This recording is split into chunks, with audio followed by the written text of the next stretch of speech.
estudo de hoje, que é do Qualidade na Prática Mediúnica. Vamos ver aqui. Mara, você falou que seria onde, Mara? 51. Lê para mim qual seria 51. É justo que o frequentador de reunião mediúnica permaneça o tempo inteiro desejando comunicações de espíritos que tenham ligações com ele? Tá. Então, deixa eu achar aqui, porque como o meu não tem... Achei, posturas. 2 de abril, que está marcado, mas aí não deu para eu fazer 9 de abril. Célia, e outra coisa, com esse frio, fico cheia de nevralgia. Além de ficar com problema de rinite, sinusite, tudo que é ite, ainda agora está dando nevralgia, mole. Putz, aí tem que tomar, não posso tomar água gelada, apesar que eu não tomo, né? Tem que ser natural, e dependendo da natural aqui, a temperatura está mais natural, está um pouco... Tá tão gelada quanto a da geladeira. Pois é. Você tinha que morar em um lugar mais seco. Verdade. Mas não sai daqui, não. Eu gosto daqui. Mas a idade está chegando, começa a pensar em mudar, porque a idade está chegando. Pois é, né? Mas já pensou a voltar para o Rio de Janeiro? Está chegando é bondade, hein? Olha só, ela falou que está chegando é bondade, ela já quer me botar, né? Envelhecida, né? Deixa ela. Nada, só uma corogata. Aí. Bom, então vamos lá. É justo que o frequentador de reunião mediúnica permaneça o tempo inteiro desejando comunicações de espíritos que tenham ligações com ele? Essa pergunta foi feita a Divaldo, né? E ele fala assim: causa-nos surpresa, muitas vezes, a qualidade das comunicações nas práticas mediúnicas. Normalmente, alguém que tem uma mãe, um pai ou irmão desencarnado, quando passa a frequentar uma reunião mediúnica, espera logo que venha o familiar conversar com ele para dar-lhe uma prova da imortalidade da alma e, por conseguinte, da continuidade da vida à vida. Raramente isso acontece, e é verdade, né? As comunicações que ocorrem... Deixa eu tirar isso daqui. As comunicações que ocorrem são geralmente de espíritos sofredores. Por que será? Por uma razão muito lógica. A prática mediúnica não se destina a dar fé a quem não a tem. A sua finalidade é ordem terapêutica para o atendimento aos desencarnados que sofrem. Então, isso é uma questão muito importante a ser entendida. A prática mediúnica, ela é para aqueles que sofrem. Não é para aqueles assim, eu quero receber a comunicação do meu marido para saber se realmente ele está do outro lado da vida, se ele está bem, se ele está mal, como é que ele está, essa coisa toda. Não vem. Se é para isso, não vem. Pode vir a comunicação de um parente desencarnado? Pode. Vai depender, cada caso é um caso. Mas ela não é para isso, né? E realmente acontece muitas vezes a pessoa ter um ente que desencarnou, alguma coisa assim, ela querer participar de uma reunião para ter uma mensagem, né, do familiar ou de um amigo, alguma coisa assim, tá? Rosângela, fala, Eliane. Normalmente, quando acontece de receber mensagem de algum ente querido que desencarnou, é concedido por ter uma finalidade, né?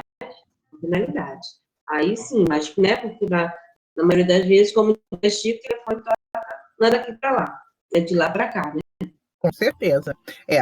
E é sempre bom a gente conversar sobre isso, porque às vezes tem companheiros que ficam com muitas dúvidas, né? Ou então ele quer participar de uma reunião mediúnica, ou ele pode até ser um médium ostensivo, alguma coisa, mas com o intuito de ter essa mensagem. Enquanto muitas vezes tem pessoas que participam em reunião mediúnica e nunca recebeu uma linha de um parente. Nunca recebeu. Né? Ou porque não tinha que ser, ou não havia necessidade. Aliás, dizem que a cunhada de Kardec, que participou também ativamente com eles no trabalho, nunca recebeu uma linha, uma palavra do marido. Pois é. Deu uma congelada. Fala de novo. Nunca recebeu uma linha.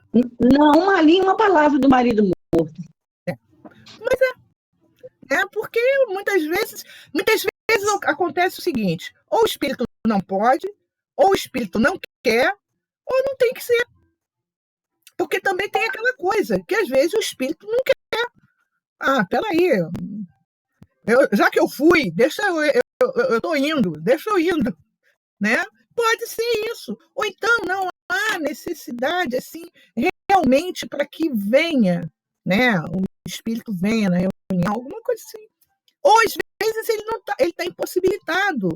Ou seja, porque ele ainda não tem condições, ou seja, porque ele pode estar num outro trabalho, numa outra missão, então não recebe.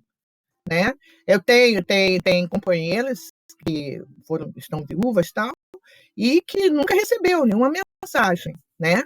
Até tem uma mas que ela fica assim, eu nunca recebi mensagem ela tia do Fábio, né? Eu nunca recebi mensagem do meu marido, não sei o quê, mas ela falou que está de mal com Deus, então por que ela vai querer a mensagem? Né? Que ela não aceita, ela acha que foi uma injustiça, que tem tanta gente ruim aí que podia ter ido, por que o marido dela... Ela está de mal com o dono do carteiro. Pois é, o que pegou o carteiro. Então, não tem como. Não tem como. E atendimento de uma futilidade, né? Pois é. Né? É uma coisa muito mais séria do que a gente imagina, né? Eu estou tentando lembrar que não, sem contar que às vezes o espírito está mal. Pois é, você vê André Luiz, quanto tempo o pai dele ainda estava no umbral, baixo umbral. Pois é. Né? O avô dele, ele foi resgatar o avô dele. Como que alguém por dessa vai dar uma mensagem à pessoa? Estando numa condição dessa. Por exemplo, tem um caso muito interessante, que é uma das histórias de Chico Xavier, que ele conta, né? Uma mãe foi lá desesperada, tal, ele psicografou a mensagem para ela do filho dela, ela leu, jogou a mensagem na cara dele, falou que ele estava mentindo. E aí? Não adianta. Para algumas pessoas, isso não vai mudar nada. Quando eu recebi a primeira mensagem do Fábio, eu mandei para o meu cunhado, tal, aquela coisa toda, né? E eu ia mandar para a mãe dele. Eu mandei para a mãe dele, eu li, porque veio um bilhetinho para ela. O meu cunhado mesmo falou para mim, falou assim, eu acho melhor não falar nada com a mamãe, porque ela pode ficar emocionada, tal. Aí eu parei, pensei e falei assim, quer saber? Eu vou falar, porque eu sei que a minha sogra está numa condição muito ruim, e eu não vou querer ficar com esse peso na consciência, porque ia emocionar. E foi tão bom, ela ficou tão feliz. E eu tenho certeza que quando ela desencarnou, né, ela sabendo disso, que tinha uma amiga nossa que estava lá no hospital junto também, falou no ouvido dela, falou assim, olha, pensa no Fábio, vai, fica tranquila, tá tudo bem, não sei o quê, tal. E pronto. Quer dizer, então, não vai, para algumas pessoas isso não vai fazer diferença, sabe? Não vai mudar nada. Então, aquele tal negócio, você pode receber, pode vir a mensagem, e o próprio médium pode até achar assim, será que é mesmo? Mas será que não é da minha cabeça? E de repente eu estava pensando, não sei o quê. Então, essas posturas, conforme ele diz aqui, né, são muito assim que a gente tem que prestar muita atenção, né? Por exemplo, do meu pai, sempre participei de reunião mediúnica, nunca recebi uma mensagem dele na reunião mediúnica, nem psicofônica, nada. Recebi em separado, tal, aquela coisa toda, e depois passou um tempo, parou, né? Eu sempre faço oração para ele, Porque eu conhecia, meu pai foi alcoólatra. Gente, não é que porque ele morreu, ele deixou de ser alcoólatra. Com certeza, ele sofreu muitas dificuldades.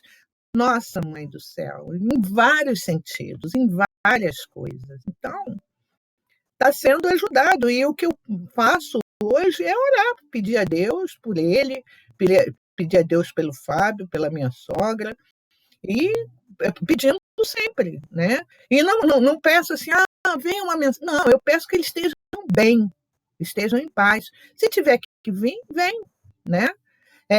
Eu já anotei, tipo assim, um sinal, por exemplo. 2 vezes que já aconteceu, e foram 2 vezes a mensagem que veio do Fábio. Quando eu estou tentando lembrar uma coisa, eu não consigo.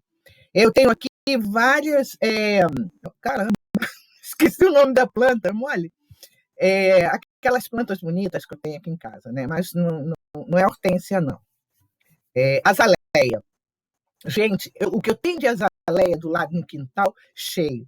A primeira vez, eu não conseguia lembrar o nome da azaleia, mas de forma. Eu levei um dia inteiro, no outro dia, às 6h30 da manhã, veio aquilo que assoprou no meu ouvido, azaleia. Eu falei, já sei o que é. Aí eu sentei e é como se eu estivesse conversando, fui escrevendo e saiu. Entendeu? Quer dizer, é como se fosse um sinal. Tem uma escritora, eu acho que até ela já desencarnou, Zilda Guinchetti. Ela perdeu os 2 filhos dela em 1970 e pouco, numa estrada em São Paulo, acho que dias antes do Natal. E aí ela foi muito complicada, aquela coisa toda. Aí ela esteve com o Chico, em Uberaba. Aí ela começou a observar o seguinte: quando a luz, onde ela ficava, começava a piscar, ela sabia que o filho dela estava ali, que ele queria falar com ela. Aí ela sentava, se preparava e psicografava. Ela escreveu até 2 livros. Eu até dei um desses livros, eu dei para minha sogra, quando o Fábio faleceu, para ela ler, né? Agora eu esqueci o nome, eu sei que o nome dela é Zilda Guinchetti. Sempre que tem alguém assim que quer, eu sempre recomendo esse livro, porque é um livro que conforta muito, né? E ela foi avisada pelo próprio filho, semanas antes, alguma coisa assim, que acho que ele falou para ela assim, acho que no Natal eu não vou passar com você, não. Aí ela ficou, para com isso, não sei o que tal. E realmente aconteceu. Quer dizer, então essas situações, elas são assim, acontecem, né? Alguns vêm para dar mensagem, outros não é para ser. Como diz aqui, daí ser dividido em 2 partes: a de educação mediúnica, também conhecida como desenvolvimento, e a de desobsessão, funcionando como terapia para os problemas psíquicos. Quer dizer, a reunião mediúnica ela se divide nessas 2 partes: a educação mediúnica, ou desenvolvimento, como chamam, e a terapia, né? A desobsessão, que é uma terapia. Por isso que a gente para e volta naquele mesmo assunto: como você querer tirar um trabalho desses de dentro de uma casa espírita? Como é que esse espírito vai educar essa mediunidade, o médium, educar a mediunidade, desenvolver a mediunidade, e como é que você vai fazer essa terapia psíquica com o desencarnado? E também, às vezes, com o médico, que também está precisando fazer uma terapia. De repente, ali, na hora, aproveita os 2, 2 em 1 e vai para os 2 também, né? Então, alguma dúvida em relação o que nós falamos sobre as posturas? Alguém quer colocar alguma coisa a mais sobre isso? Em relação a gente falei da finalidade, porque vem, o meu pai também, quando ele desencarnou bem doente. E ele, por preocupar que a minha irmã, que estava na frente da banca de jornal, que a gente tinha uma banca de jornal, ele ficou muito ao lado dela. E ela sentia a presença dele. E ela é médica, mas ela diz que ela é uma topeira, ela é uma parede, ela não sente nada, mas ela sente tudo, né? Aí ela sentiu o cheiro dele, ela vivia chorando, essas coisas assim. A gente trabalhava num outro centro, e aí foi feito um trabalho com ele, tudo, dizendo que ele tinha que seguir o caminho dele, né? Aquela doutrinação toda. Aí ele estava perto dela realmente. um belo dia, ela trabalhava nesse mesmo centro que eu, um outro centro da UCI, e uma amiga nossa, né, de repente, nós sentimos, quando ela falou assim, minhas filhas, deu uma emoção tão grande em eu e ela e minha prima, que a gente sabia que a mensagem vinha para dizer que realmente tinha entendido e que estava indo, pedindo perdão por ter ficado, né, ao lado da Beth, minha irmã, mas que era muita saudade, que ele amava muito a gente. Aí depois, nunca mais nós vimos nada, a não ser, a gente sente algumas vezes a presença, né, aí eu faço uma prece e agradeço, e aí ele segue o caminho dele. Mas foi preciso, porque ele estava muito aqui ainda, por preocupação com a gente, estava muito preso à terra aqui. Então, por isso que eu acho que muitas das vezes é a finalidade que deixam, né, a ter essa comunicação. Por exemplo, às vezes é a mãe que perde o filho e que deixa o quarto do filho do jeito que está. Não mexe numa palha, fica tudo igual, as mesmas coisas, e quando não, deixa o quarto trancado. Olha a dificuldade para esse espírito poder se libertar dali, das coisas, do meio, de toda aquela ambiência.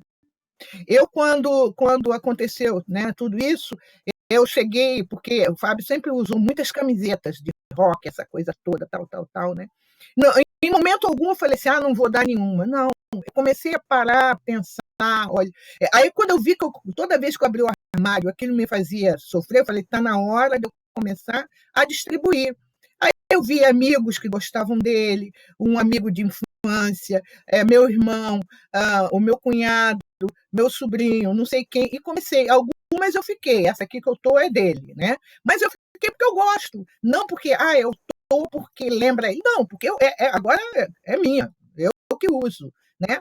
Então, aí comecei a trabalhar isso, porque é complicado, né? Às vezes você não quer, eu não posso dar isso, foi vovó que deu. Vovó já foi há muito tempo e deixar a vovó já está reencarnando, mas você quer ficar com aquilo da vovó. Não. E dependendo, se aquilo for algo muito importante, vai ficar preso. Por isso que eu sempre brinco com vocês, né, que eu não compro cadeira, eu adoro cadeira de balanço, mas desde que falaram para mim, olha, se comprar cadeira de balanço, vai bater ali. Se comprar cadeira de balanço, vai levar o espírito junto. Eu falei, o quê? Nunca mais, né? E embasar tem aquelas coisas. Às vezes eu vi aqueles móveis antigos, bonitos, eu falei, vou nada, não quero não. Aquelas, eu acho lindo cristaleira, mas só em pensar que você vai trazer a cristaleira e vai trazer a dona da cristaleira, gente, não vou nada. Nem pensar, sabe? Então, compra nova, eles agora fazem uma réplica daquelas antigas. Não, aí sim, a nova sim. Agora, passar e comprar, porque às vezes tem aquelas coisas antigas, né? Tem móveis Luís XV, né, que fala, né? Luís XIV, sei lá, Luís alguma coisa aí, bonita, aquela coisa. Eu falei, não vou mesmo. Eu lembro que minha mãe tinha cristaleira, né? Hoje ela tem uma cristaleira, mas é coisa nova, né? Mas, não, nem pensar. Eu sei que minha sogra... Oi.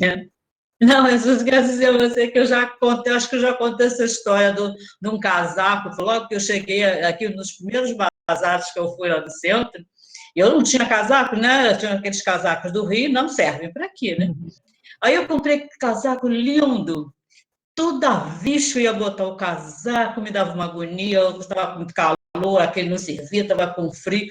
Gente, eu tentei várias vezes vestir aquele casaco, eu não consegui. Só sossegou quando eu devolvi para o bazar do centro.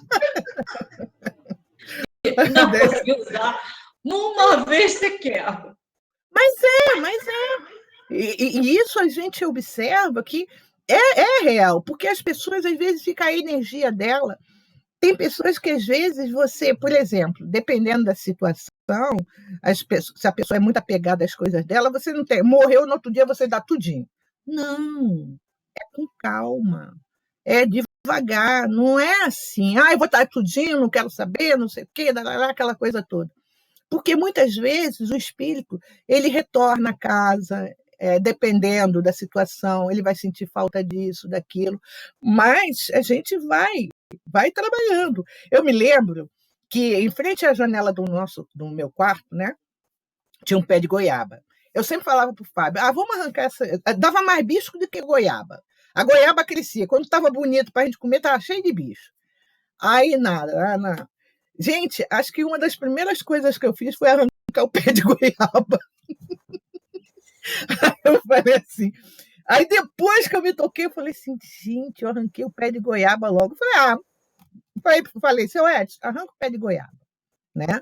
Quer dizer, então, até na minha família é muito engraçado, né, que os papos aqui em casa, quando o Fábio estava aqui, estava vivo, né, encarnado, aí eles, porque a minha sobrinha, com ele, ela se dava muito bem com ele, muito apegada a ele, tal, aquela coisa toda, né? E aí ele virou uma vez e falou assim, eu não quero ir para o Caju, se eu for para o Caju, eu vou puxar a perna de gente. Me deixa aqui no Caingá, né? É Caingá, aqui, o Caingá. Só que ele está na lance, gente. A mãe, 80 e tantos anos, doente, quem tratou tudo foi meu cunhado. Quando eu vi já, vai para o Rio, isso, assim, tá. Aí foi para o Caju. Aí a minha sobrinha, tia, ele falou que vai ficar pau da vida se fosse para o Caju. Eu falei, minha filha, já vou conversando com ele. Meu bem, foi teu corpo, o teu espírito subiu. Agora o corpo, não posso fazer nada.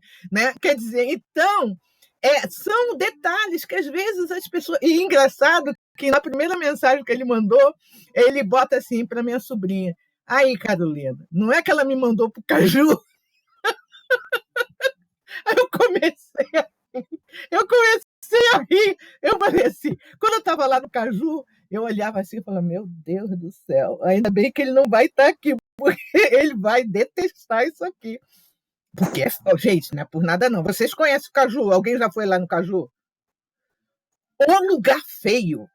Gente, tinha lá, eu passei lá por aqueles mausoléus, comendador fulano de tal. Gente, comendador, isso é de 1800 e alguma coisinha.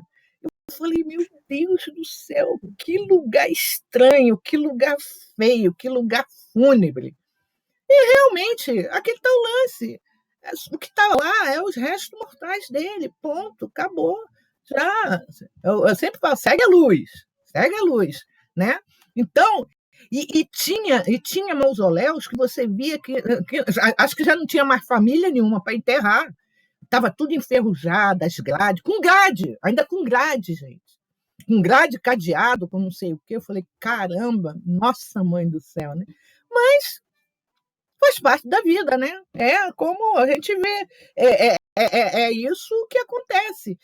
E esses apegos, né, são naturais para alguns, porque eles ainda sentem essa dificuldade, né? Então, aqui, voltando, deixando de contar a história da minha vida, voltando para cá, diz assim, quando o doutrinador perceber no médium, durante a comunicação, alguns exageros de expressão, tendências ao descontrole, como deverá proceder? Isso aqui é um caso bem, bem, bem sério também, né? Porque, por isso que a gente fala, o grupo precisa ser muito harmônico. Porque a pior coisa do mundo é médium melindrado. Aí vai falar com ele, ele já vai achando que é contra mim, é não sei o quê, já não confia, né? E aí o Divaldo diz assim, o doutrinador se desloca até próximo do médium, e caso o espírito esteja a impulsioná-lo a falar muito alto, dirá, não é necessário gritar. E isso é importante porque muitas vezes, quando, né, principalmente cito o meu exemplo, né, quando eu não conhecia direito essa coisa de mediunidade, eu me lembro, lá no Mato Grosso do Sul, quando eu comecei a trabalhar, tal, essas coisas todas, então eu pensava assim, puxa, mas quem está gritando é o espírito. É o médico, coitado. É o espírito que está gritando, está batendo na mesa, está se jogando na mesa. Mas não é. É o médico que tem que cuidar disso. Aí eu me lembro de uma história que o Alberto Almeida conta, muito engraçado. Diz que numa reunião mediúnica que ele estava, a médium começou a se contorcer toda e se contorcia, e quando ele olhou, ele viu que um ratinho estava entrando por dentro da blusa dela. E a médium estava incorporada, e ele viu o ratinho pela roupa subindo, e a médium fazia assim. Olha, ele falou que foi um show, que daqui a pouco, quando ela percebeu que era um rato, foi uma gritaria dentro da sala, assim, que as pessoas ficaram horrorizadas, acharam que a médium estava obsidiada. Mas não era, foi um ratinho que entrou por dentro do casaco dela, e foi entrando, e foi subindo, e a médium foi caindo na cadeira, quer dizer, mas ele tinha percebido que tinha, mas ela estava em manifestação. Na hora ela sentiu que era um rato, o show. Quer dizer, então, muitas coisas, muitas situações podem acontecer, mas uma coisa é certa, o gritar, o berrar, o falar alto, o bater, o xingar o esclarecedor, o médium precisa controlar isso. Porque nós não somos, como os espíritos dizem, nós não somos marionetes dos espíritos. Não é porque ele quer que eu bata na mesa, que eu bate a cabeça na mesa. Não. Isso passa pela educação mediúnica. Por isso que a gente fala, não é só sentar e ir lá e receber, entre aspas, os espíritos. Não, você tem que ser educado. E você tem que se educar em uma forma. Lógico, a gente sente todas essas emoções. Às vezes dá até uma taquicardia. Às vezes você sente tanta raiva que você sente a raiva dentro de você. Porém, você, médium, tem que controlar isso. Você tem que cuidar disso. Você não tem que deixar que o espírito faça o que ele quiser. Divaldo conta que quando ele começou a receber, eu acho que Vitor Hugo, acho que foi Vitor Hugo, ele estava com uma febre, então quando ele estava assim com a febre, que ficava mais fácil para ter esse acoplamento, né? Aí ele disse que uma vez ele começou a escrever muito rápido, jogou o lápis, aí que Divaldo virou no pensamento e falou assim, se é para ser desse jeito, não quero não. Né? E aí diz que o espírito, né, não sei se foi Vitor Hugo ou Leão Tolstói, um dos dois, que falou assim que ele era muito lento. Por isso que ele agitava, porque ele era tipo assim, muito lento, né? Mas aí foi o quê? Foi acoplando. Tanto é que a gente vê, acho que é um dos livros que é Vitor Hugo com a Dona Ivone, né, no começo, ele falou que não queria ela como médium, porque ele ia passar, porque fluidicamente ainda não estavam encaixados. Então, ele passava para Charles, e Charles passava para Ivone Pereira. Passava para Charles. E a mesma coisa, vários livros que Divaldo conta, de alguns espíritos, que passava para Joana, e Joana passava para ele. Quer dizer, até no mundo espiritual tem isso daí também, esse intermediário também. Por algum motivo? Por algum motivo. Provavelmente a energia de um ou de outro ainda não está naquele equilíbrio mesmo, né? Então, muitas vezes era Joana que passava. Os livros de André Luiz não foi assim, não, sempre supervisionado por Emmanuel e por Bezerra de Menezes.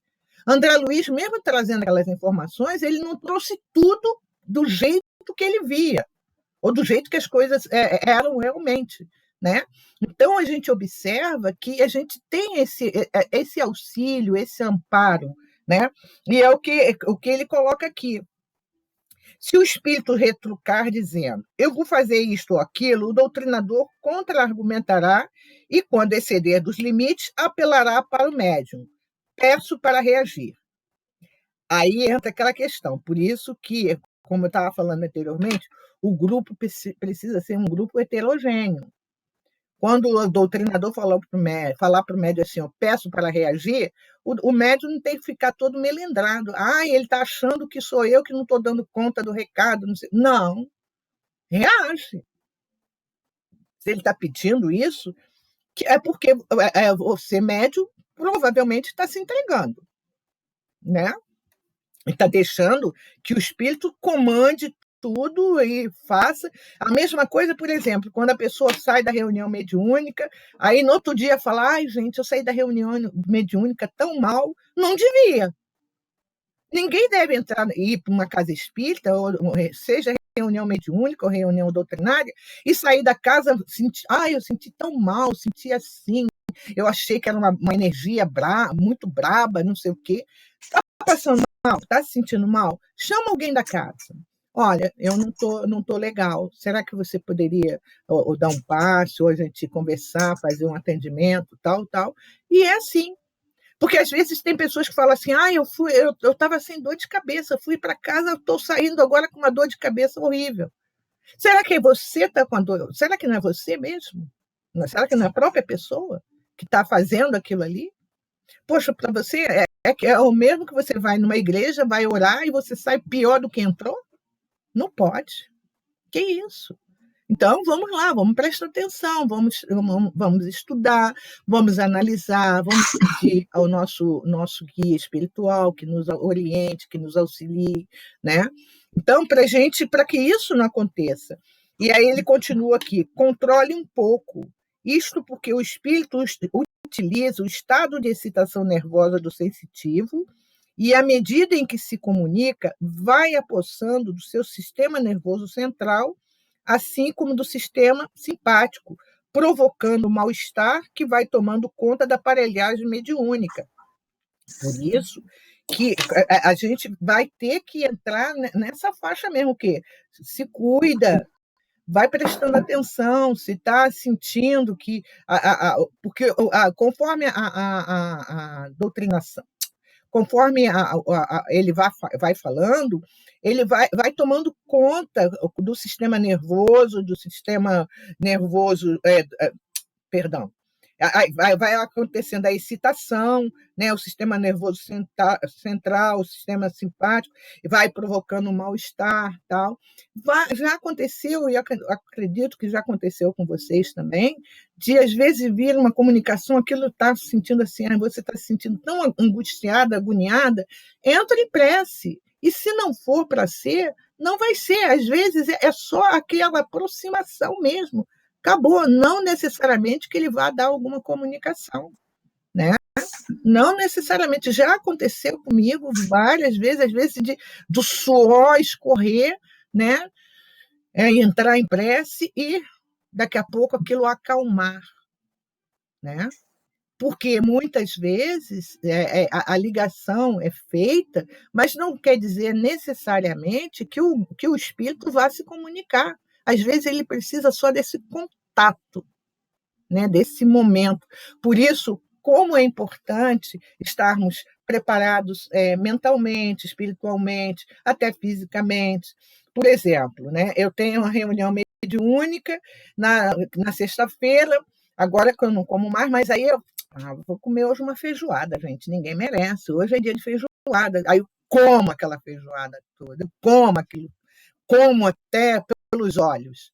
Ó, dito e feito. Se eu como muito, tem uma digestão preguiçosa, na hora, minha filha, vai ser um auê. Você vai se sentir bem, bem mal. Dependendo, vai sim. Não tem como, né? Porque é uma questão orgânica, né? Vai ser uma questão orgânica mesmo. A aproximação, de repente, é um espírito que está com muita dificuldade, né? Quantas vezes, às vezes, a gente sente, por exemplo, se ele, né, quando encarnado tinha o vício da bebida, você às vezes sente o gosto da bebida na boca, o álcool na boca. Não sei se isso já aconteceu com você, Marisa, ou com a Eliane, né? Mas daí a gente sentiu alguma coisa assim estranha na boca, como algo que você parece até que você vai sufocar, mas é a aproximação dele. E que a gente, algumas vezes, e muitas vezes, a gente pode ter esse controle. Porque às vezes fala, mas tem que deixar o espírito falar o que ele quiser, sentir o que ele quiser. Não, não é assim também, não. Né?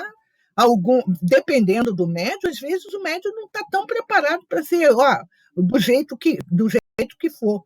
E de mais a mais, eu já li algo que é muito interessante, que diz o seguinte: quando o espírito vai se comunicar, a casca grossa dele já foi tirada. Ele não vem com toda aquela energia que ele tem. Por quê? No caso, o grupo, o responsável pelo grupo, os trabalhadores espirituais, eles sabem a estrutura de cada médium que está ali.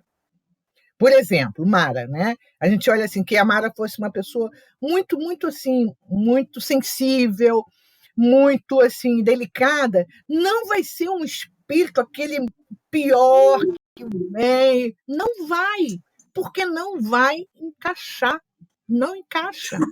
É nada, minha filha, é nada, é nada. Não, né? É brava, né? Faz som tremor. Eu sou brava também. Mas, eu sou brava também, eles se encaixam. Se encaixa, né? Quer dizer, então, a gente observa muito isso daí. Vai de acordo com o que o médium tem condições de receber, de encaixar. Não tem como, né?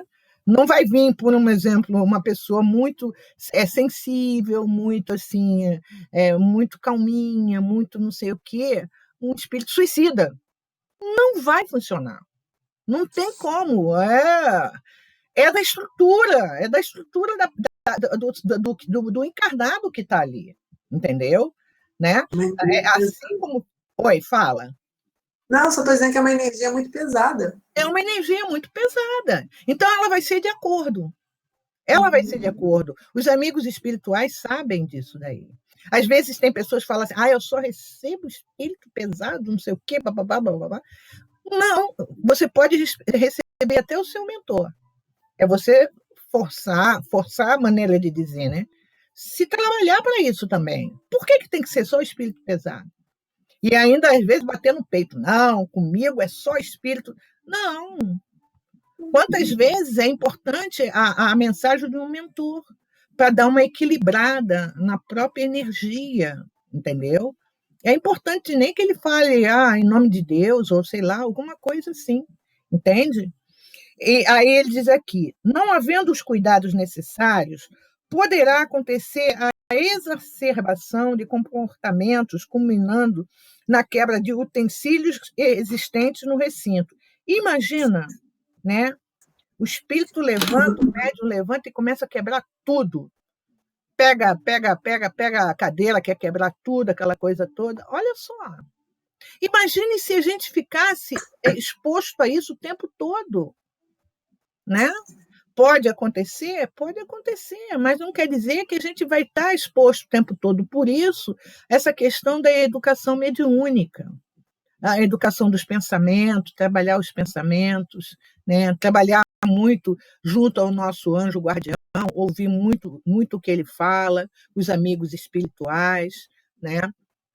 Por isso, muitas vezes, é o que eu estou procurando fazer agora, né? Evitando de ver apesar que eu não vejo o jornal, eu não vejo, é muito, muito raro. Eu leio notícias quando eu vou na internet, aí eu leio. Às vezes eu não tenho o que fazer, eu vou lá e leio, né? Aí, às vezes, eu falo para mim assim, vou saber um pouquinho de fofoca. Não é nada, né? Eu quero ler mesmo, né? Então, seria bom que eu passar ali, acabou, não quero saber de nada. Apesar de que eu tenho uma mãe que ela tem 88 anos, ela é apaixonada pela Globo News, ela conhece todos os locutores, tudo. Aí ela liga para mim, você está vendo? Eu falei, mãe, essa hora eu estou limpando. Não, mas olha, aí tá, olha só, meu Deus, olha o que está acontecendo. Aí ela começa a detalhar. Aí ela começa a falar. Aí, às vezes, fala assim, mãe, deixa eu terminar aqui, eu tenho que terminar aqui. Aí você nunca quer saber das notícias. Quer dizer, por mais que você lute, fale que não quer saber, né?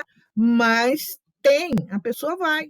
Aí eu falo para ela, para de ver um pouco, mãe, para de ver um pouco, porque senão isso fica muito na nossa cabeça.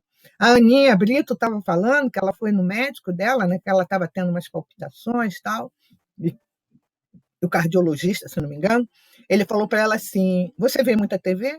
Ah, eu vejo. Eu falei, aí ele falou para ela, procura ver outra coisa. Para de ver isso. Procura usar sua mente em outra coisa, bota uma música, bota um documentário, bota uma besteira qualquer. Não é que você não veja, você vê. Mas vê assim, passou e viu. Pronto. Né? Eu tenho uma prova disso, que quando... Vocês lembram quando caiu aquele avião da Chapecoense? Caiu, né? Eu e o Fábio, na época, né? Nós passamos o dia inteiro assistindo aquilo ali, o dia inteiro. Quando foi à noite, a gente estava tão esgotado, mas passamos o dia inteiro vendo tudo, né? Caiu, não sei o quê, parará, vai chegar, não chegou, não sei o quê. O dia inteiro. Estávamos sugados. Porque suga, né? Você acaba sendo sugado. Né? Quer dizer, então algumas coisas são importantes, dá para ver. Um dia desse eu fui ver um filme muito chato, né? Filme de amor, mas um filme tão assim, tão adocicado, que eu falei assim, eu vou pegar uma diabetes só em assistir esse filme. Porque, pelo amor de Deus, e não sei o quê. Eu falei, não quero ver não, vou ver não. Aí desliguei a televisão. Sabe aquela coisa que parece que você vai pegar de tão doce?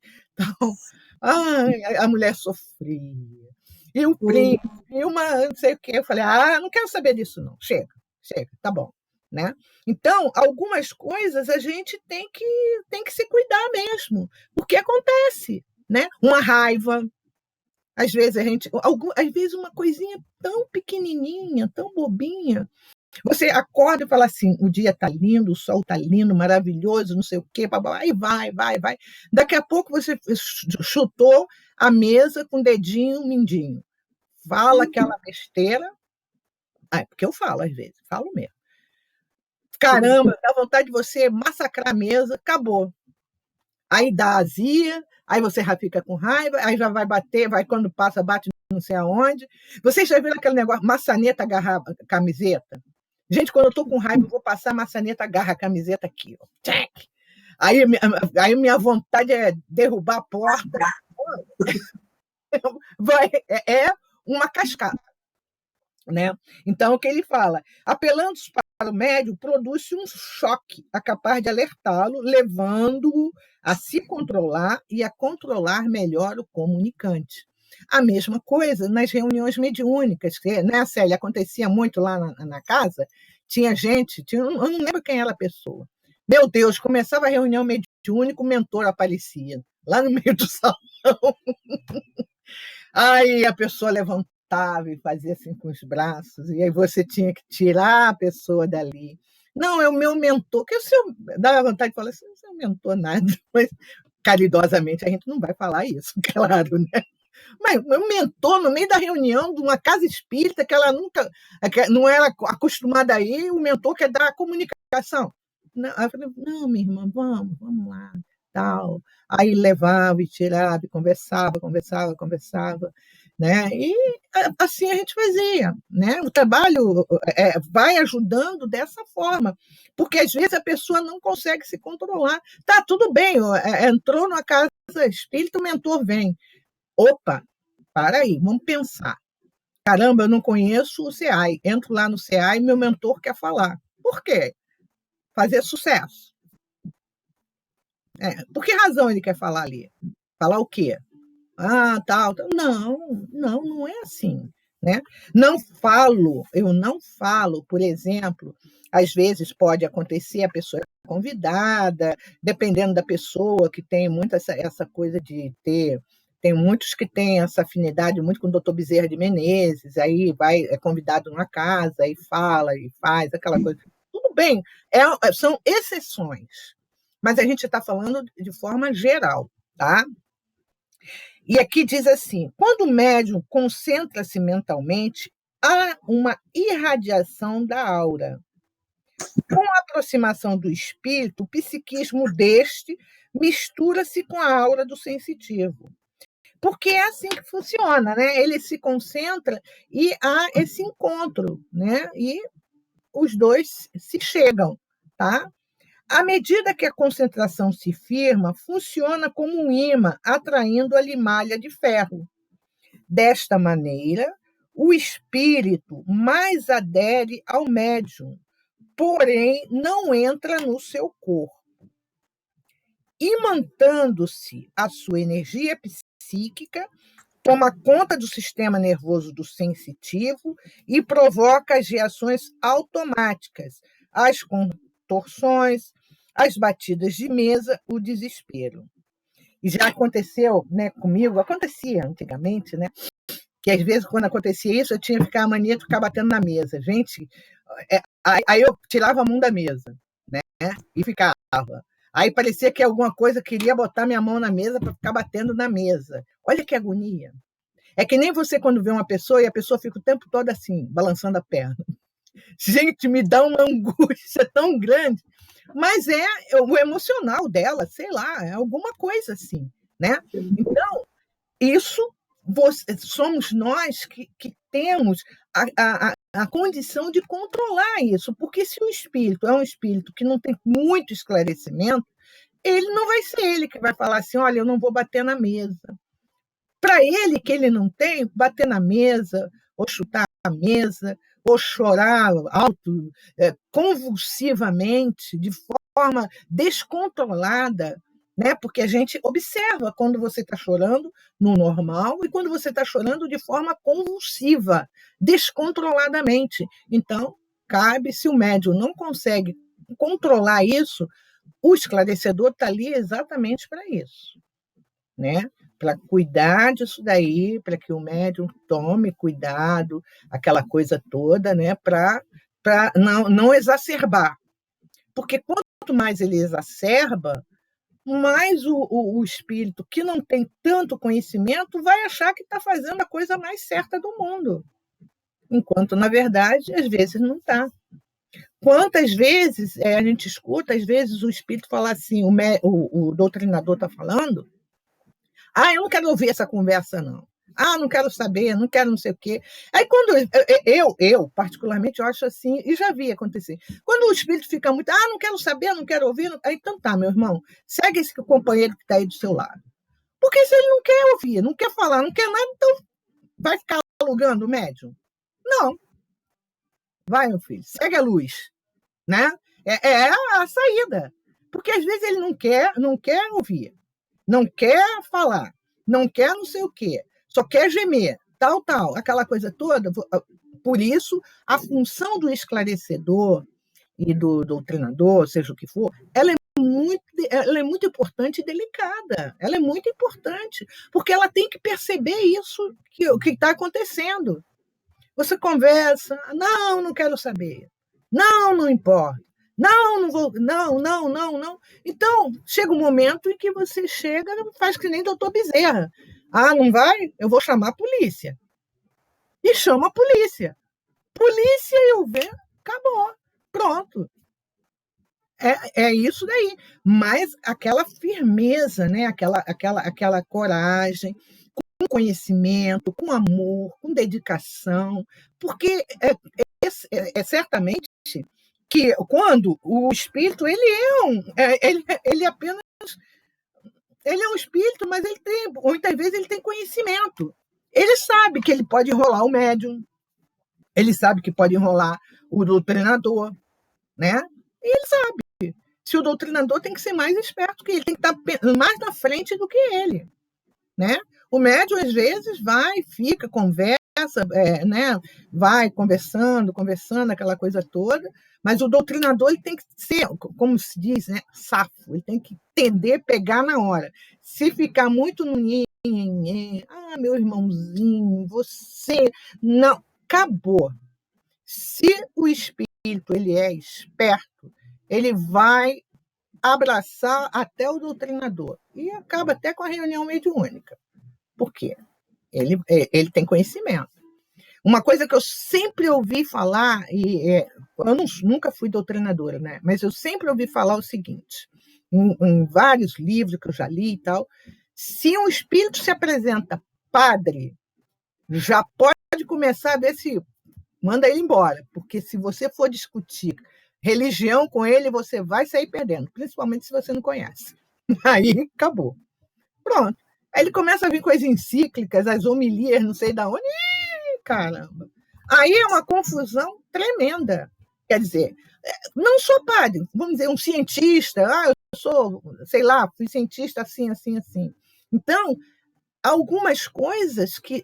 Porque outra coisa que é importante a gente saber. Gente, não é porque 5 minutos de doutrinação que ele se liberou, que ele se libertou, que ele viu a luz no final do túnel. Muitas vezes, aqueles 5 minutinhos é para que a espiritualidade possa fazer o trabalho que a gente, como encarnado, não vai conseguir fazer. E, às vezes, a pessoa fala assim, hoje eu doutrinei um espírito, esse se libertou. Ele ficou 500 anos preso dentro do pensamento dele. Você acha que em 5 minutos você vai libertar ele? Mas não vai mesmo. Não vai mesmo. Nós é o choque da matéria, é a orientação e entregar a espiritualidade, que deixa que ela vai fazer a parte dela, o que cabe a ela, o que ela precisa da gente, do nosso psiquismo. Para aquele espírito, precisa desse psiquismo, precisa ter o contato. Isso é importante, ele ter esse contato. Mas o restante, não mesmo, né? Muitas vezes a gente achar isso é ser muito ingênuo, porque isso não acontece dessa forma. Aí ele aqui diz assim, deve ser ressaltado que durante a comunicação o espírito encarnado está sempre vigilante.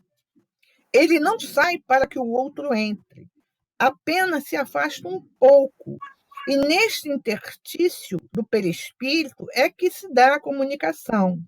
Apelando-se para o médium, ele tem que reagir imediatamente, colaborando efetivamente para normalizar os excessos existentes. O médium não deve esquecer-se que é passivo. O médium não deve esquecer-se que é passivo, não se molestando com as observações do doutrinador, que, por sua vez, pode e deve orientá-lo após a prática mediúnica, dizendo mais ou menos assim: hoje eu notei que as comunicações não foram muito seguras. Notei umas tintas anímicas. Dei-me conta que você estava muito intranquilo e não se concentrou com o aprimoramento habitual. A seu turno, não cabe ao médium achar logo que se trata de uma censura. Aí ele tem um exemplo muito interessante aqui. Certa vez fui constrangido a ser rude. Numa das nossas reuniões mediúnicas, determinada comunicação não foi satisfatória. E eu, de forma natural, com muita delicadeza, disse ao médium no final: pareceu-me que hoje você não estava bem. Respondeu-me o sensitivo com um toque de grosseria: por acaso você está achando que eu estava me mistificando? Retruquei-lhe: estou. Eu, quando li isso aqui, eu achei muito interessante. Estou. Assim, não era a minha intenção dizer isso, mas, em verdade, foi uma mistificação, embora sem nenhuma intenção premeditada. A pessoa tomou um choque, então eu complementei. Pois é, ia conversar sobre o assunto com toda gentileza. Por que razão você se referiu à mistificação? Isto comprova que no seu inconsciente você sabia não ser uma comunicação autêntica. Nunca obrigue ninguém a ser rude com você. Na realidade, não era uma comunicação mediúnica no sentido exato da palavra. Não existia má fé, porque a pessoa não programara aquilo que fora dito. Quando o médium concentrado sentir o estímulo e ele próprio acelerar as ideias, isto não é uma comunicação, nem tampouco animismo. É uma mistificação do ego consciente. Por esta razão é que o doutrinador deve esperar um pouco para que o espírito se acople e induza o médium a exteriorizar as sensações. Por isso que a gente sempre escuta, né? Às vezes, quando o espírito vai falar, quando o espírito começa a falar, o doutrinador já vai doutrinar. Não! Deixa ele falar para você saber o que ele quer. Sabe? Às vezes ele chega, tô assim, né? Aí você já vai doutrinar. Não, calma. Você tem que entender, porque de repente pode ser ele, pode ser uma mistificação, pode ser um animismo. Você tem que deixar ele falar para você ver o que está acontecendo. Mas, às vezes, acontece que o espírito fala, aí vai lá, meu filho, e às vezes o espírito vai falar ai, porque ai de outra coisa. Não tem nada a ver. Então, a gente percebe, né, que esse tipo de trabalho, no século XVI, esse tipo de trabalho, né, requer tanto do médium quanto do esclarecedor, do doutrinador, muito empenho, sabe? Por isso, Célia, que às vezes você fala assim, mas eu não sinto nada, eu não ouço nada, não sei o quê. Às vezes, nesse momento, é muito importante. Por exemplo, não é aconselhável que o doutrinador esclarecedor seja um médium ostensivo, porque senão ele vai ficar também mediunizado para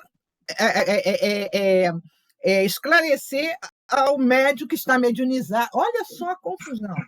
Já pensou? Então, e às vezes a mistificação não é nem do médium, é do próprio espírito. É o que ele está falando e aqui. O médium preparado, o médium que já tem bastante traquejo, ele consegue perceber quando o espírito está tentando tapear ele, está dando uma enrolada nele. Ele falou Aí que... ele que tem que começar a cortar o negócio. Ele falou da mistificação, ele falou o seguinte, quando o médium sente que vem alguma coisa, ao invés dele esperar o que o espírito fala, ele vai com as palavras dele. Aí é a mistificação do médium, não é do espírito. Pode ser a mistificação do médium. Do médium, entendeu? Então, às vezes acontece isso daí, né? O médium, aí o médium, eu estou sofrendo, blá, blá, blá, blá, blá. Muitas vezes é uma mistificação. Quer dizer, então, quando eu falo para você assim, você fala, eu não ouço, eu não vejo, não sei. Ótimo, porque aí vai usar o quê? Da psicologia. Você vai entender, você vai começar a entender o que ele está querendo dizer, por que ele está falando daquele jeito, o que pode ser, e com o tempo vai sendo auxiliada exatamente a trabalhar nisso daí. Porque você, na língua, é como a Marilza, ela fala assim, olha, eu nunca vi, eu não ouço, nada. Eu vou o quê? Dentro do trabalho que eu faço, né? Na inspiração, ou quando eu observo que a pessoa está falando, né?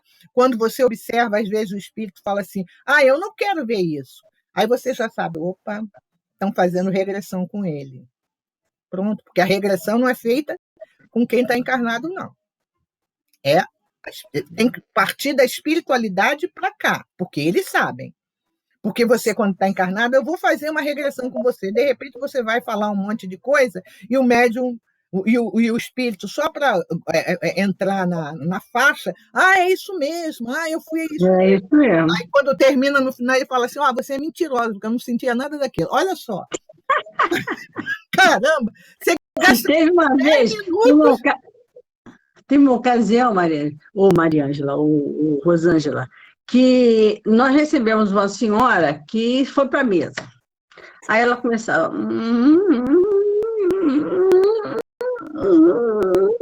Aí a gente conseguia, depois de muito tempo, meu irmão, você pode falar, sua língua já está boa. Aí no final ele conseguia falar, aí passava ele embora. Quando era na outra reunião... Olha, quando chegou na quarta, a pessoa disse, olha só, cai fora porque você não está afim de nada, tá? Era o médico que queria estar naquela avenida, não falava nada. Porque é aquilo que a gente fala, se o doutor Bezerra chamou a polícia pro espírito, o médico chama também. Meu filho, vai, segue a luz. Tem aí alguém aí do seu lado, vai com ele, porque sempre tem, né? Sempre tem, a gente não está sozinho, nem o médium e nem o manifestante, né? Não está sozinho. Olha, segue, vai com o irmão que está aí do seu lado. Porque é assim. E é por isso que a gente fala, esse tipo de trabalho ele precisa ser muito harmônico.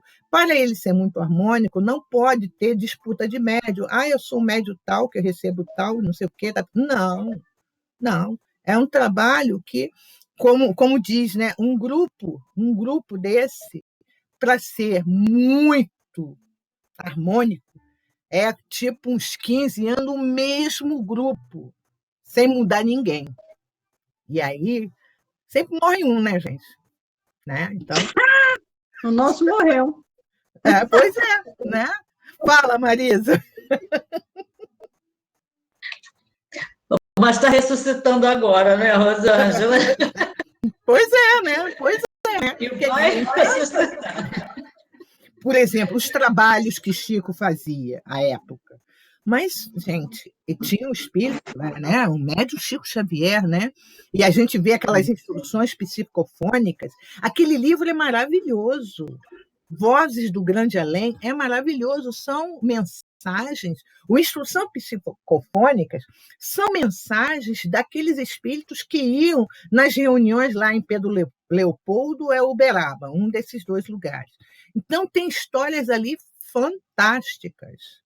Tem histórias ali do Arco da Velha mesmo. Tem um que eu nunca esqueci, acho que é Senhor B, alguma coisa assim. Eu já contei para vocês, era um espírito, quando ele chegava, todos sentiam o cheiro de álcool. Aí eu fico continuando, meu irmão, você continua bebendo, né? Aí ele falava assim, Chico, agora... eu tenho uma missão. A minha missão é entrar dentro dos túmulos e tirar o espírito que fica lá dentro, agarrado com o corpo. E olha, só bebendo uma pinguinha mesmo para me fazer isso, quer dizer.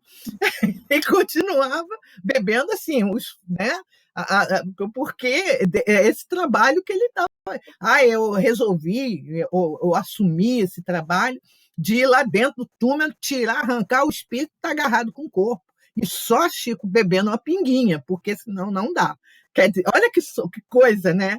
Então, eu acho muito interessante, muito importante quando a gente lê esses depoimentos. Aqueles depoimentos do céu e inferno, gente, espíritos felizes, espíritos criminosos, aqueles vários depoimentos, aquilo ali é vida. É vida, são os espíritos que trazem como eles estão lá, como é que as coisas estão acontecendo ou aconteceram. Não, é muito, tem muita coisa boa, né? Então, por isso que eu falo, muitas vezes não é somente sentar numa reunião mediúnica, numa mesa, ou seja o que... Na mesa não, né? Na cadeira, lógico, né? Mas é você, sabe, participar, mas estudar e saber o que está fazendo, né? E, por exemplo, a gente fica pensando, mas e agora, Rosângela? Nessa pandemia, várias casas fechadas, algumas querem abrir, né? É de cada um, né? Algumas querem abrir e tal, mas o trabalho continua? Continua. Como a Célia sempre fala, e antes? Como é que era? Acontecia. Né? Jesus, quando passa pelo cemitério lá em Gadara, quando vem aquele espírito de um jovem que está obsidiado, e ele pergunta quem Jesus, o espírito fala para ele, o que queres comigo, Senhor? Aí o Jesus fala, né? Por que está obsidiando? Alguma coisa assim. Aí o Jesus pergunta, qual o seu nome? Legião, porque somos muitos. Olha só, né? Quer dizer, então sempre continuava. Alguém para colocar alguma coisa? Vamos lá? Tá sem som. Tá sem som, Célia. Eu tinha aberto, e não percebi que não tinha aberto. Em uma reunião mediúnica, o companheiro deu passagem, assim, de um português, morador de rua, que, segundo ele, mal cheiroso, bebia muito, então ele tinha aquele cheiro, aquela nhaca, que não sei o quê. Então ele foi doutrinado, que ele, por final, que ele acompanhasse o companheiro que estava junto dele, que ele ia ser socorrido e aquilo tudo. Passado as 3 semanas, de novo, o português, com cheiro de álcool, com nhaca, e veio agradecer o socorro. Aí eu perguntei a ele, por que, meu irmão, você está se apresentando assim, mal cheiroso, ainda com ar de bêbado, de quem me ingeriu muito álcool? Ah, é que é para vocês me reconhecerem. Eu disse, mas meu irmão, eu não estou te vendo. Eu não vou te reconhecer pelo seu aspecto físico. Vou te reconhecer pelo que você está descrevendo como você é. Olha, sinceramente, aquela comunicação, para mim, era mistificação pura.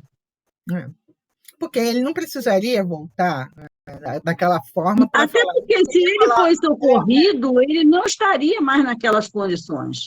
E 3 semanas depois... Mas muitas vezes, Célia, é falta de estudo. O problema é a questão do estudo. Muitos médiuns não querem, às vezes, estudar, se esclarecer. Então, é que nem, às vezes, o médium, ele se apresentou como cego, tal, tal, tal, aí ele vem de novo e fala assim, eu continuo cego, mas eu fui ajudado, tal, tal, tal. Eu só estou fazendo isso para vocês me reconhecerem. E aí, como é que fica? Eu disse, eu não estou te vendo. Não adianta você vir maltrapilho, mal cheiroso. Nem de volta falou para a pessoa. Você acha que eu estou mistificando? Tá. Eu não estou te vendo, então não adianta. Né? É assim, mas é. Marisa, colocações?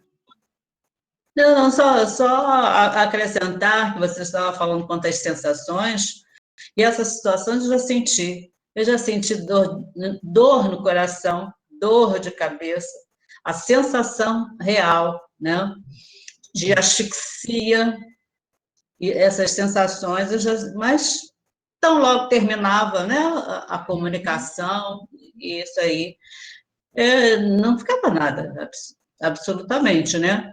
Às vezes, uma vez queria dar soco na mesa e a minha mão tremia, mas eu não quer dizer, eu fazia o soco no ar, não batia na mesa, né?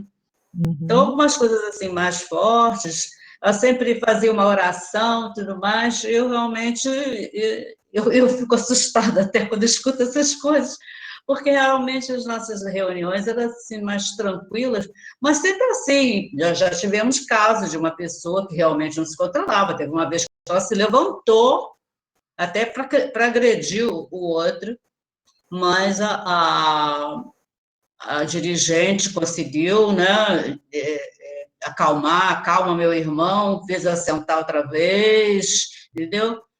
E realmente, mas é uma coisa muito séria, realmente, eu acho que a gente tem que tomar mesmo muito cuidado com a postura mesmo, né, nossa, e como você dizia, esse entendimento de que as coisas acontecem, né, dessa forma, e que é responsabilidade, sim, do médico, mas também o dirigente ou o esclarecedor precisa estar ciente do que ele precisa fazer. Porque nós tínhamos uma pessoa lá que insistia em perguntar o nome do espírito. E eu saí, teve uma vez que respondeu muito malcriadamente mesmo. Por que ele queria saber ele não estava ali para estar dizendo o nome dele? E falou, entendeu? Falando até assim, né? Com uma certa raiva. Porque, na realidade, é isso. Interessa o nome do espírito? Interessa. Né? Interessa o que ele está sentindo, interessa o que vai acontecer. Então, eu acho que a importância do estudo não é só para o médico, é para o esclarecedor e principalmente para o dirigente. Com certeza, com certeza. Porque, às vezes, o esclarecedor fica se demorando, puxando, e aí cabe também ao dirigente, né, equilibrar as coisas. Até para dar vez ao outro, até mesmo ter o controle realmente. Acho uma posição das mais difíceis, tá? O dirigente. E às vezes, né, Marisa, acontece da encheção de linguiça. Pior quando a encheção de linguiça é do doutrinador. Ah, meu irmão, ó, o que você tem que fazer? É isso, isso, isso. Pronto. Também não é dispensar o espírito rápido, mas você sentir que o espírito está repetindo, repetindo. Nossa, dá uma angústia, a gente fica, né, ali, né? Sabe? Eu também acho. Eu acho tanto o esclarecer agora, se usa esclarecer todo, porque na realidade é isso. Ninguém consegue doutrinar ninguém em minutos. Tem que ser. Esse foi o hábito, né, que você fez, como desenvolver e esclarecer. Você tem realmente esclarecer. Consolar, né? É o papel dele. Eu acho importante. Agora, o dirigente, eu acho da maior responsabilidade, porque ele está ali, tem que estar prestando atenção a tudo. Treinado o tempo todo. Prestando atenção o tempo todo, em tudo que está acontecendo. Né? E é aquele negócio, faz parte. Né? Ele está ali, ele está prestando atenção, ele está vendo. Ele pode até não estar vendo nada, ele pode não ver nada. Porém, é a intuição dele. Eu acho que ele está muito na intuição dele. Né? Às vezes, o médium, por exemplo, às vezes o espírito fala no masculino e a médium, mas minha irmã, não sei o quê, e o espírito fala no masculino e o doutrinador, minha irmã, quer dizer, olha só, preste atenção, se ele fala no masculino, está dizendo que ele é do sexo masculino, você não vai ter que chamar ele de minha irmã. Né? Alguns ficam meio curiosos.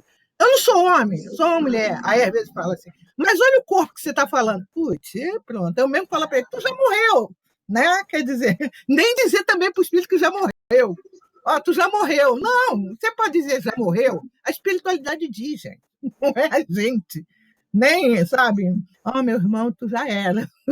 Atenção. Não, não é por aí. Né? Alguma coisa, Marisa? Eliane? Não, tudo bem.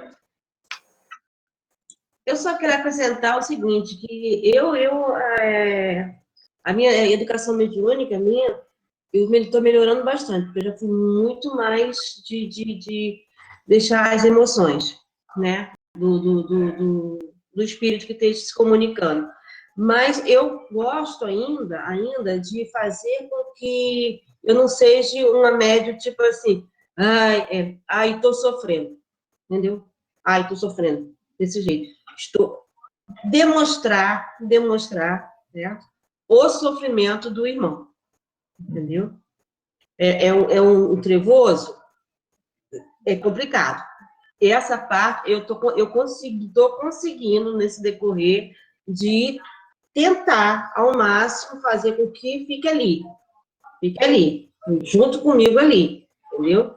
Sem agredir o doutrinador, né? O irmão que está do meu lado doutrinando, essas coisas todas. Mas eu acho que a emoção a gente tem que deixar, não é simplesmente ser uma tábua e falar, entendeu? Eu acho que a gente tem que demonstrar a emoção que o irmão está querendo passar. Ele quer chorar, ele quer se lamentar, aquela coisa toda, mas aí aquilo que a gente fala, né? Ele vai chorar, ele vai se lamentar, mas se o doutrinador percebe que ele está chorando e lamentando e falando a mesma coisa, é sinal que já está na hora de começar a mudar o rumo da conversa. Né? Porque quando no primeiro momento ele chora, lamenta, tal, daqui a pouco parou, aí ele volta, chora, lamenta, tal, e fala a mesma coisa. Quando ele começa a fazer essa repetição, já está na hora de trabalhar com amor, aquela coisa toda. Sim, infelizmente que eu estou fazendo o trabalho meu de educação mediúnica é de demonstrar, deixar o irmão demonstrar, todo trevoso como o sofredor, demonstrar o sentimento dele, para que eu, médio, não seja assim, com a educação mediúnica, de ter a postura de passar o que o irmão está querendo falar com uma tábua. Eu estou sofrendo. Eu sei, sabe, sem emoção, sem o sentimento que a Eliane médio está sentindo. Certo. Alguma palavrinha, Mara? Não, não. Não? Então, falamos, Célia falou, todos falamos, estamos, então, no nosso horário. Marisa, faz a nossa prece de agradecimento, por favor. Então, vamos lá. Vamos elevar o nosso pensamento a Jesus, pedir que Ele abençoe esse nosso trabalho, esse nosso esforço de entendermos melhor toda a nossa atividade, que possamos cada vez mais contribuir com a espiritualidade nesse socorro aos irmãos que realmente se equivocam nas suas situações ou que estão em grande sofrimento. Que possamos cada vez mais entender, cada vez mais evoluir e buscar o melhor caminho. E pedimos, então, Senhor, a Tua misericórdia e compaixão para esses nossos irmãos que estão desencarnando, tantos irmãos desencarnando, né, ao mesmo tempo, dessa ação educativa que nos enviastes e que possamos compreender que exatamente isso, exatamente o porquê de todas essas situações que estão ocorrendo.